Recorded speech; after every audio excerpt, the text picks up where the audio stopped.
Hello दोस्तों, आज हम जानेंगे नीलम रत्न के बारे में कि कौन कौन से व्यक्तियों को नीलम रत्न धारण करना चाहिए और इसके क्या फायदे हैं और किन व्यक्तियों को नीलम रत्न धारण नहीं करना चाहिए। शनि ग्रह की शांति के लिए अक्सर नीलम रत्न को पहनने की सलाह दी जाती है, परंतु नीलम रत्न पहनने से पूर्व हमें यह पता होना चाहिए कि यह रत्न किसे पहनना चाहिए और किसे नहीं, क्योंकि इसे पहनने से नुकसान भी हो सकते हैं और फायदे भी हो सकते हैं। नीलम की तरह एक रत्न है लाजवर्त। कुछ लोग इसे नीलम समझकर पहनने लगते हैं। नीलम के दो उपरत्न हैं, लिलिया और जमुनिया। नीलम के संबंध में आज हम इसी प्रकार की जानकारी लेंगे कि किन व्यक्तियों को नीलम रत्न धारण करना चाहिए और किस तरह के आभास उन्हें होने लगते हैं नीलम रत्न पहनने के बाद। कुछ व्यक्ति जब नीलम रत्न धारण कर लेते हैं तो उन्हें कुछ बातों का ध्यान अवश्य रखना चाहिए। नीलम आसमान पर उठाता है और खाक में भी मिला देता है, इसलिए कुंडली की जांच करने के बाद ही नीलम धारण करना चाहिए। यह व्यक्ति में दूरदृष्टि, कार्यकुशलता और ज्ञान को भी बढ़ाता है। यह बहुत जल्दी से व्यक्ति को प्रसिद्ध भी कर देता है।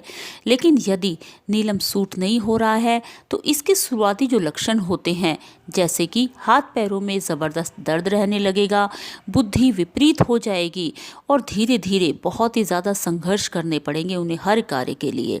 ज़िंदगी में खुद ही वो अपनी तकलीफ़ों में उलझते चले जाएंगे और उनका कोई सुलझाव नहीं हो पाएगा।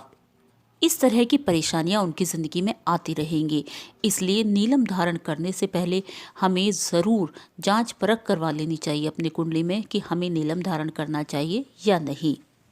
हमें यह अच्छी तरह से पता करवा लेना चाहिए कि हमारी जो कुंडली में किस तरह के योग हैं, उसके बाद ही हमें नीलम धारण करना चाहिए। जैसे शनि की राशि कुंभ और मकर राशि वालों के लिए नीलम पहनने की सलाह दी जाती है कि वो नीलम रत्न धारण कर सकते हैं। मकर एवं कुंभ लग्न के व्यक्ति भी नीलम पहन सकते हैं, इसमें कोई संशय नहीं। और जिन व्यक्ति की कुंडली में शनि कमजोर है, वक्री है एवं अस्त है और शुभ भाव में बैठे हैं अथवा शुभ भाव के स्वामी हैं, तो नीलम वह भी पहन सकते हैं।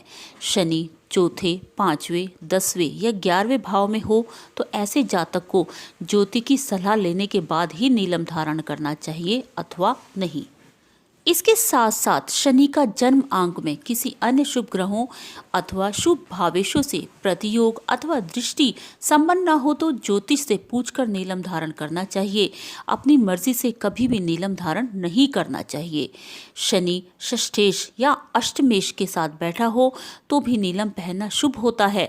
शनि अपने भाव से छठे या 8वें स्थान पर हो तो भी नीलम धारण किया जा सकता है। शनि वक्री, अस्तगत या दुर्बल हो और शुभ भाव का प्रतिनिधित्व कर रहा हो तो नीलम धारण किया जा सकता है।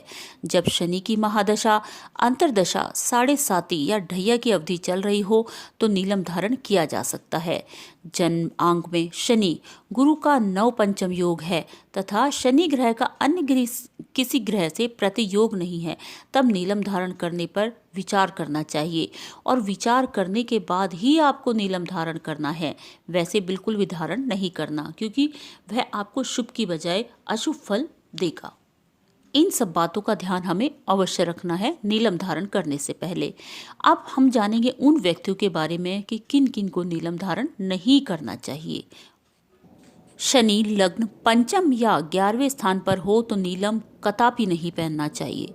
शनि ग्रह शुभ भाव का स्वामी हो तथा निर्बल स्थिति में हो तब किसी विद्वान व्यक्ति की सलाह से ही नीलम रत्न धारण करना चाहिए अथवा नहीं। शनि ग्रह का सूर्य, चंद्र, मंगल से युति अथवा दृष्टि संबंध होने पर व्यक्ति को नीलम धारण नहीं करना चाहिए। आपको यह जानकारी अगर अच्छी लगी तो इस वीडियो को लाइक कीजिए, शेयर कीजिए और मेरे चैनल को सब्सक्राइब करना ना भूलें। ओम नमः शिवाय।